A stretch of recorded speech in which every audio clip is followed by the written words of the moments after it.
Hello বন্ধুরা, আমি ঋষিকা। আমার ঋষিকার রান্নার চ্যানেলে সবাইকে স্বাগত জানিয়ে আজ রেসিপিটি শুরু করছি। দই কাতলা আমাদের বাঙালিদের কাছে অত্যন্ত প্রিয় পরিচিত একটি রান্না। দই কাতলা আমাদের বিয়েবাড়ি বা অনুষ্ঠানে সবাই আমরা খেয়ে থাকি। এটা বাড়িতে বানানো খুবই সোজা। বাড়িতে যদি কোনো অনুষ্ঠান থাকে অবশ্যই এই রেসিপিটা ট্রাই করবেন। আশা করছি আপনাদের খুবই ভালো লাগবে। আর যদি ভালো লাগে অবশ্যই একটা লাইক করবেন, কমেন্ট করে জানাবেন আপনাদের মূল্যবান মতামতটা। আর ভালো লাগলে চ্যানেলটিকে সাবস্ক্রাইব করে আমার পাশে থাকবেন। তাহলে বন্ধুরা আর কথা না বাড়িয়ে এবার তাহলে রেসিপিতে চটজলদি চলে আসি। 6 পিস মতো কাতলা মাছ নিয়ে নিয়েছি। তো ওই কাতলা করার জন্য মাছগুলো ভালো করে ধুয়ে সামান্য পরিমাণে নুন আর একটুখানি হলুদ মাখিয়ে আমি রেখে দিয়েছিলাম মাছগুলো কিছুক্ষণের জন্য। আমি বড় 3টে মতো পেঁয়াজ কেটে নিয়েছি কুচি করে।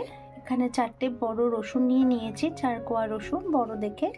আর কুচনো আদা নিয়ে নিয়েছি 4 টুকরো মতো। আর এখানে 3টে কাঁচা লঙ্কা নিয়ে নিয়েছি। এটাকে পুরো পেস্ট করে নেব।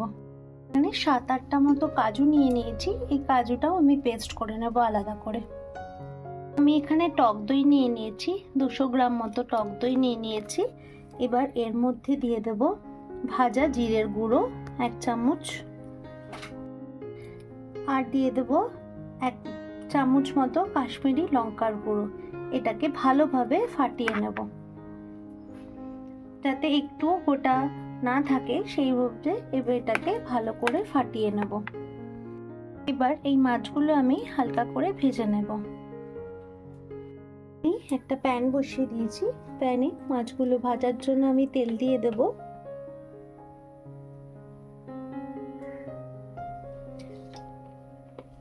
তেলটা গরম হতে দেব। তেল গরম হয়ে গেছে।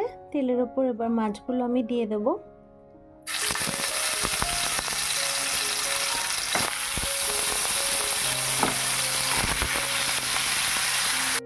মাছগুলো ভাজা হয়ে গেছে। আমি খুব বেশি কড়া করে ভাজিনি, আমি হালকা করেই ভেজেছি। এবার আমি এগুলো তুলে নেব।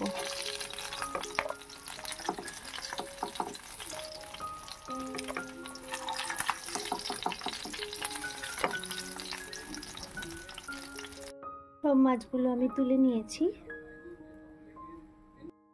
ওই তেলের মধ্যেই আমি গোটা গরম মশলা দিয়ে দেব,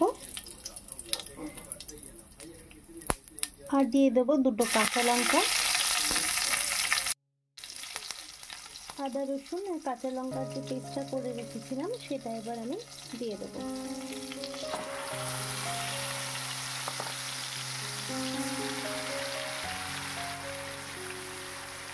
আদা রসুনের কাঁচা গন্ধটা যতক্ষণ না যায় ততক্ষণ ভালোভাবে কষিয়ে নিতে হবে।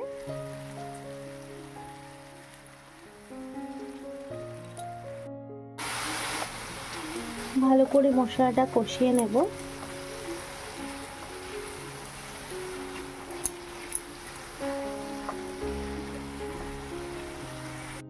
এবার এর মধ্যে 1 চামচ মতো নুন দিয়ে দেব, দিয়ে ভালোভাবে কষিয়ে নেব।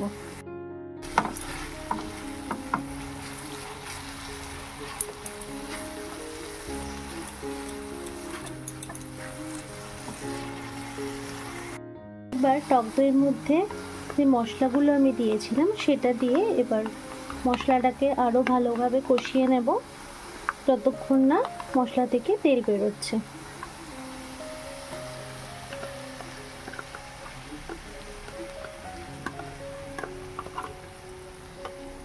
একটুখানি সামান্য জল আমি এখানে অ্যাড করব।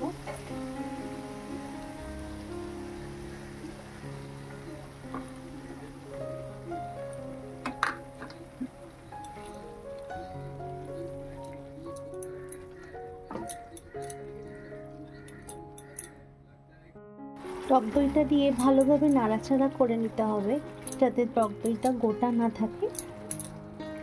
টক দইটা একদম মশলার সাথে যেন মিশে যায় সেরকম ভাবে আমাকে নাড়াচাড়া করে নিতে হবে।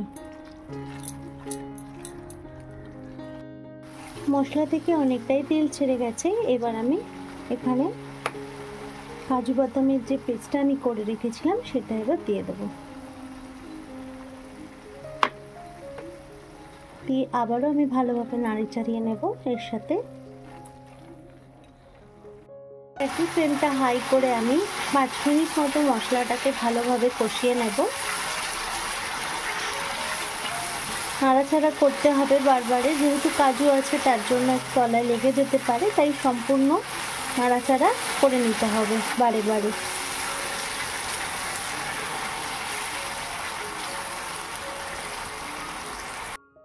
মশলাটা ভালোভাবে কষে গেছে, মশলা থেকে অনেকটা তেল ছেড়ে গেছে। এবার আমি এর মধ্যে জল দিয়ে দেবো। এখানে মিক্সি ধোয়া জলটা ব্যবহার করব।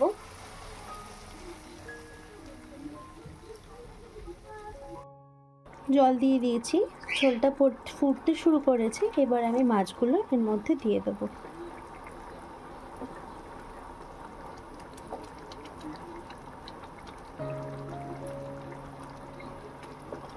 মাছগুলো উল্টে পাল্টে দেব। দেওয়ার পর আমি 10 মিনিট আরও ভালো করে মাছগুলো দিয়ে ফুটিয়ে নেব। বন্ধুরা, রেসিপিটি কেমন লেগেছে অবশ্যই কমেন্ট করে জানাবেন। আপনারা ভালো লাগলে লাইক করবেন, চ্যানেলটিকে সাবস্ক্রাইব করে আমার পাশে থাকবেন। খুবই সাধারণভাবেই রেসিপিটা আমি আপনাদের রান্না করে দেখিয়েছি। যদিও রেসিপিটা ভীষণই রিচ, কিন্তু কোনো অনুষ্ঠান বাড়িতে আপনারা রেসিপিটা রান্না করে দেখতে পারেন, আপনাদের ভীষণ ভালো লাগবে। রেসিপিটা দেখতে যতটা লোভনীয় লাগছে, আশা করছি খেতেও ভীষণই ভালো হবে। আপনারা এভাবে দই কাতলার রেসিপিটা রান্না করে দেখবেন, ভীষণ ভালো লাগবে আপনাদের। বন্ধুরা, আজ আসি, আবার আসবো অন্য কোনো দিন অন্য কোনো রেসিপি নিয়ে। আজকের মতো ধন্যবাদ বন্ধুরা। আপনারা ভালো থাকবেন, সুস্থ থাকবেন এবং পরিবারের সকল সদস্যকে ভালো রাখবেন।